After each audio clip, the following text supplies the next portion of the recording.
ಕನ್ನಡಿಗರ ಅಸ್ಮಿತೆ ನಾಡಧ್ವಜಕ್ಕೆ ಬೆಂಕಿ ಹಚ್ಚಿದಂತಹ ಕಿಡಿಗೇಡಿಗಳ ವಿರುದ್ಧ ಆಕ್ರೋಶ ವ್ಯಕ್ತವಾಗ್ತಾ ಇದೆ.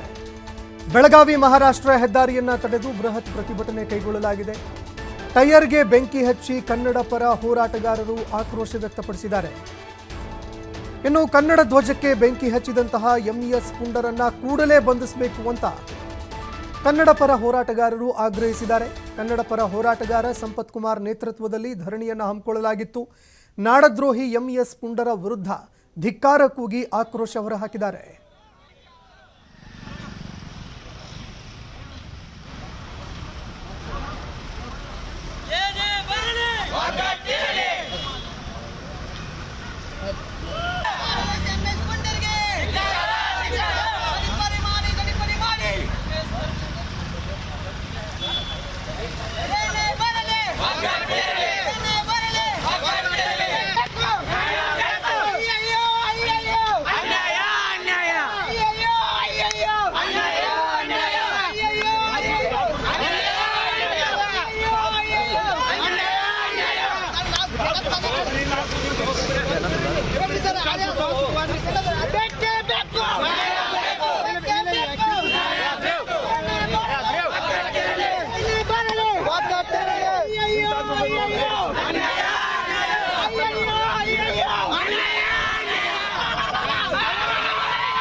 ದೃಶ್ಯಾವಳಿಯಲ್ಲಿ ನೋಡ್ತಾ ಇದ್ದೀರಿ. ಇದೀಗ ನಡೀತಾ ಇರುವಂತಹ ಪ್ರತಿಭಟನೆಯ ದೃಶ್ಯಾವಳಿಗಳನ್ನು ನೀವು ನೇರ ಪ್ರಸಾರದಲ್ಲಿ ನೋಡ್ತಾ ಇದ್ದೀರಾ. ಕನ್ನಡ ಧ್ವಜಕ್ಕೆ ಯಾವಾಗ ಬೆಂಕಿ ಇಟ್ಟರು ಅದಾದ ಬಳಿಕ ಆಕ್ರೋಶ ಭುಗಿಲೇಳ್ತಾ ಇದೆ.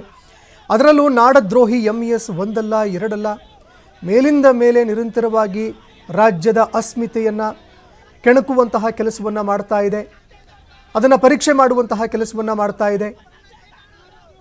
ಇನ್ನು ಇದೇ ಸಂದರ್ಭದಲ್ಲಿ ಆ ಹೋರಾಟಗಾರರು ಆಕ್ರೋಶವನ್ನು ವ್ಯಕ್ತಪಡಿಸ್ತಾ ಇದ್ದಾರೆ. ಟೈರ್ಗೆ ಬೆಂಕಿ ಹಚ್ಚುವಂತಹ ಪ್ರಕರಣ ನಡೆಯಿತು.